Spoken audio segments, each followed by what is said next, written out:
नमस्कार, मी Deepti Gharde. Mission Maharashtra news मध्ये आपले स्वागत आहे. शहरातील जरी पटका भागात पोलीस कर्मचारी अजिंक्य घुले याने कायद्याचे उल्लंघन करत सामान्यांचे घर उद्ध्वस्त केल्याची धक्कादायक घटना समोर आली आहे. नागसेन नगर येथील स्मिता रवींद्र वासनिक, शकुंतला वासनिक यांचे घर पोलीस कर्मचारी अजिंक्य दादाराव घुले याने 30 ते 40 भाडोत्री बाउन्सर्स आणून बेकायदेशीरपणे बुलडोझरने पाडून टाकले असल्याची माहिती भदंत हर्षबोधी महास्थवीर यांनी आज पत्रकार परिषदेत दिली. 6 एप्रिलला जरी पटका येथील प्लॉट नंबर 106 वर हा थरार घडला. अजिंक्य घुले याने 30 ते 40 महिला व पुरुष बाउन्सर्सना सोबत घेऊन वासनिक यांच्या घरावर हल्ला चढवला. यावेळी घरात असलेल्या स्मिता वासनिक यांच्या मुलीला आणि वृद्ध सासूला या बाउन्सर्सनी ओढत घराबाहेर काढले व अमानुष मारहाण केली.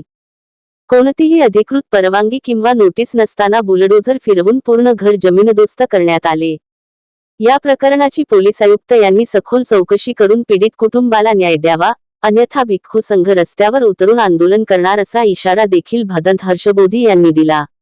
या संदर्भात जरीपटका पोलीस ठाण्याचे वरिष्ठ पोलीस निरीक्षक अनिल टाकसाडे म्हणाले, घुले यांच्या बाजूने न्यायालयात निकाल लागला असल्याने त्यांनी घर बांधण्याकरिता घर पाडलेला आहे.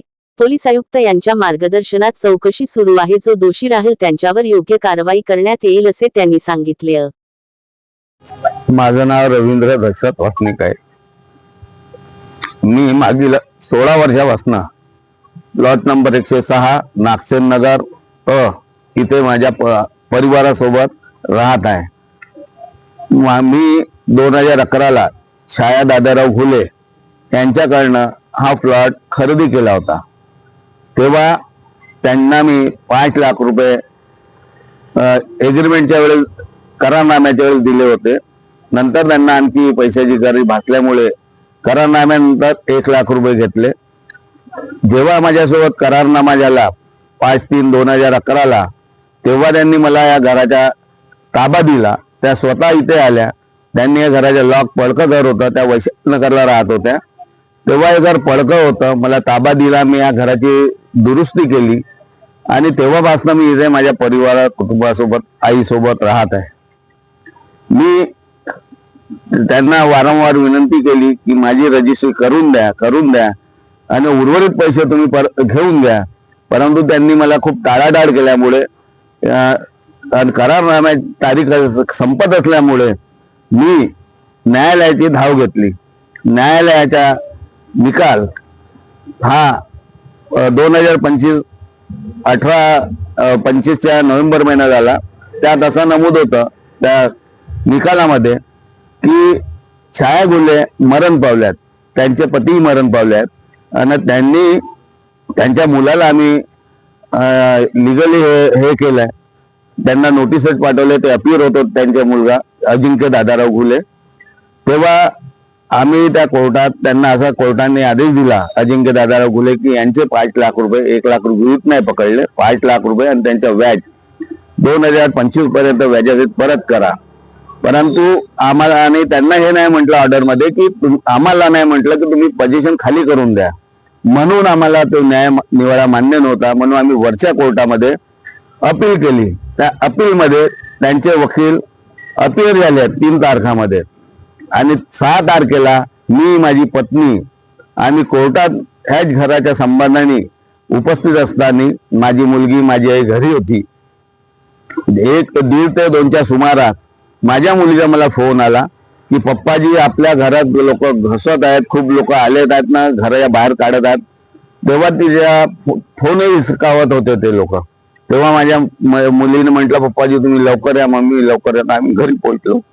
घरी पोहोचले असता जसे पोहोचलो तो हे पूर्ण मार्ग हा JCP अजिंक्य दादाराव घुले आणि गुंड प्रवृत्तीचे महिला पुरुष स्कार्फ बांधून बाउन्सर होते. तेव्हा मी त्यांना विचारलं अजिंक्यला की तुम्हाला कसे काय आलेत, तुम्ही घर खाली करायला कसं काय आलेत, घर तोडायला कसे काय. तर तो मला शिव्या देते, लोक माठ डालूंगा. मग मी JCB वर चढलो. माझी पत्नी चढली तर आम्हाला ओढून खाली पाडण्यात आलं. आम्हाला मार लागला होता. ते माझ्या पत्नीलाही पायाला हाताला लागला होता. जेव्हा पोलिसांकडे माझी पत्नी गेली, माझी मुलगी आधी गेली तरी पोलीस आले नाही. मी 112 कॉल केला तरी आलेत नाही. मग माझी पत्नी स्वतः आहे तोडफोड सुरू असताना माझी पत्नी पोलीस स्टेशनला गेली, तेव्हाही पोलीस आली नाही. सर्व काही संपल्यावर तोडफोड संपल्यावर तेव्हा पोलीस आले. तेव्हा काही लोक त्यांच्यातले पळून गेले. जे कोणी व्हिडिओ बनवतं ते परिसरातील, त्यांचे मोबाईल ते बाउन्सर ओढायचे, हिसकायचे आणि त्यांना मारहाण करायचे. म्हणजे ते जे होते ते पूर्ण गुंड प्रवृत्तीचे होते. त्यांच्याकडे कोणता ऑर्डर नव्हता, कोणता काही नाही. आणि माझी कोर्टात केस सुरू आहे. मी पोलीस स्टेशनला जेव्हा गेलो तर पोलीस साहेब पीआय साहेब ताकसांनी मला म्हटलं, तुम्हारा घर नहीं है, तुम खाली करके दे दो उनको, तुम्हारे पास क्या पेपर है. तेव्हा मी म्हटलं, साहेब मी न्यायालयात माझ्या दादा आहे, मी न्यायालयाच्या लढत आहे. तरी त्यांनी माझी तक्रार घेतली, मला 4 ते 5 तास बसवून ठेवले माझ्या परिवाराला. मग मला म्हटलं की एक साध्या कोऱ्या अर्जावर तुम्ही लिहून द्या. मग मी त्यानंतर एसीपी सरांना दिलं निवेदन, सीपी सरांना दिलं निवेदन.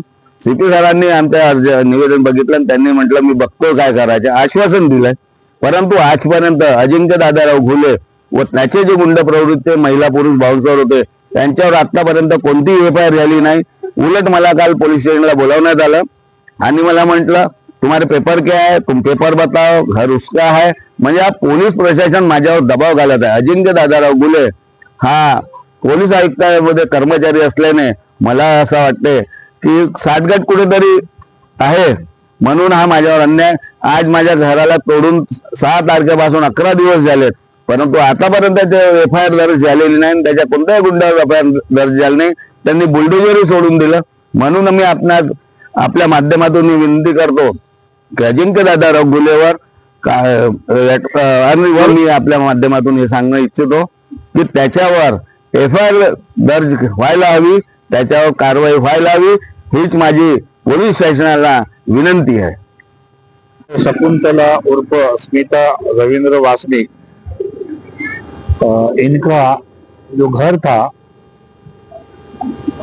6 तारीख को तोड़ा गया, जिसमें मुझे लगता है कि सीपी जो नागपुर के कमिश्नर है उनके अंडर में वो काम करते हैं, वो पुलिस की वर्दी में है. उन्होंने किसी भी तरह इस परिवार को ना सूचना दी, ना कोर्ट का नोटिस आया, और गुंडा प्रवृत्ति के लोग लेकर एक बौद्ध समाज का मकान उद्ध्वस्त किया. मुझे लगता है इसके पूर्व माननीय भूतपूर्व गृह मंत्री अनिल देशमुख जी ने इस बात को पत्रकार के माध्यम से उजागर किया.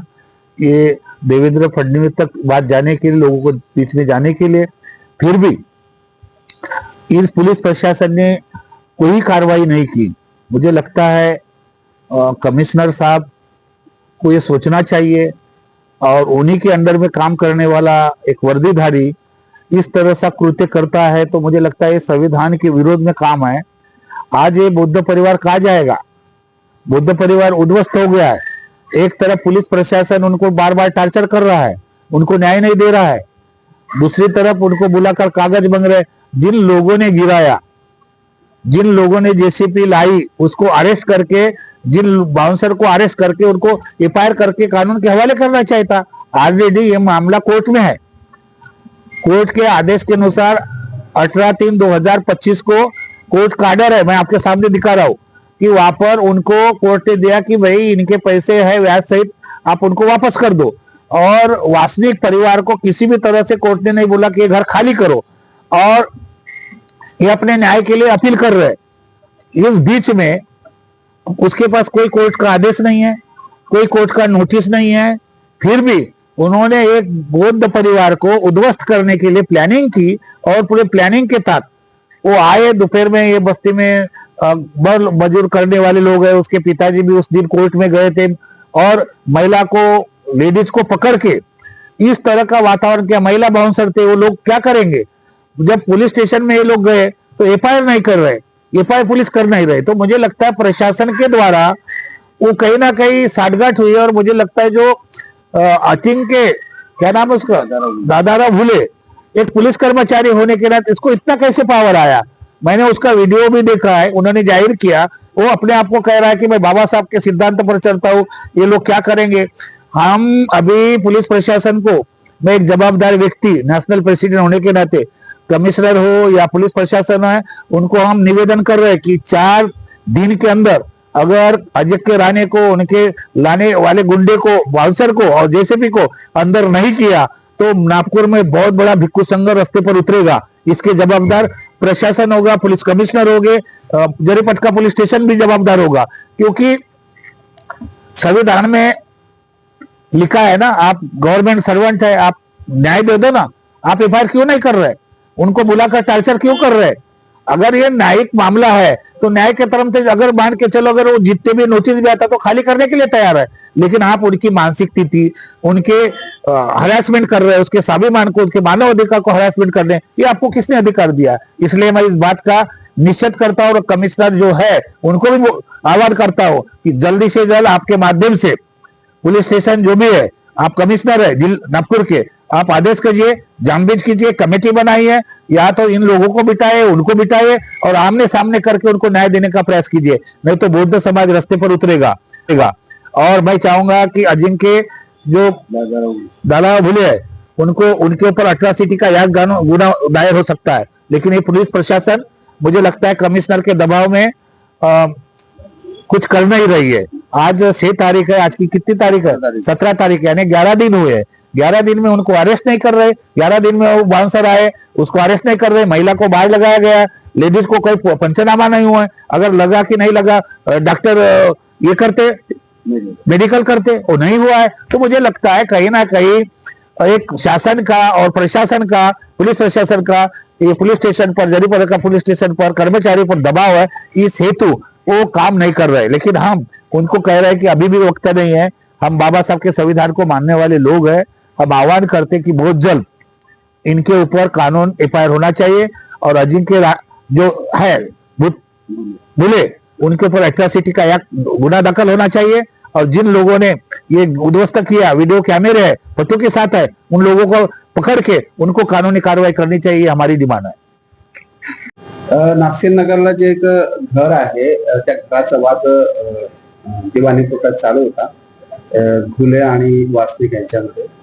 त्या अनुषंगाने घुलेच्या बाजूने तिथला जो निकाल आहे लागलेला आहे, हे घर त्यांचेच आहे, त्यामुळे त्यांनी दिनांक 6/4/2026 ते घराचं काम करण्यासाठी जेसीबी घेऊन घराचं काम करत होते, त्यांच्यामध्ये दोघांमध्ये ते वाद झाला व त्या अनुषंगाने दोघं पण पार्टी, त्याच्यामध्ये त्यांनी घराचं काम करत असून त्याला इथे घर अर्धवट त्यांनी पाडलेलं होतं। दोघेही आमच्या पोलीस स्टेशनला आले, दोघांनी एकमेकाविरुद्ध अर्ज केले आणि अर्ज केल्यानंतर आम्ही सदरची चौकशी जी आहे माननीय एसीपी साहेब करत आहेत की काय खरं काय खोटे, त्या अनुषंगाने पुढील कारवाई करण्यात येईल। वासनिक यांनी जे जरीपटका पोलीस स्टेशनवरती पोलिसांवर लावलेले जे काही आरोप आहेत ते बिनबुडाचे आहेत, त्याच्यात काही तथ्य नाही आहे। कायदेशीर कारवाई जे काही आहे ते करण्यात येईल नक्की। माननीय एसीपी साहेब यावर चौकशी। आता कोर्टाचा निर्णय जे आहे घुले यांच्या बाजूने लागलेला आहे, जे काही त्यांचं एक नोटराईज जे ॲग्रीमेंट झालं होतं ते कोर्टाने म्हणजे अग्राह्य ठरवलेलं आहे व त्या अनुषंगाने जे काही 5 लाख रुपयाचा त्यांचा त्यावेळेस आर्थिक व्यवहार झालेला होता, तर कोर्टाने ते व्याजासहित 8.5 लाख रुपये परत करावे असा आदेश दिल्यामुळे घुले यांनी 8.5 लाख रुपयाचा डीडी कोर्टाच्या नावाने भरलेला आहे। त्या अनुषंगाने ही पुढील कारवाई करण्यात आलेली आहे आणि जो निर्णय आहे घुले यांच्या साईडने लागलेला आहे। 8.5 लाख हो आहे, त्यांची आमच्याकडे झेरॉक्स कॉपी आहे, मला दाखवू शकतो। ठीक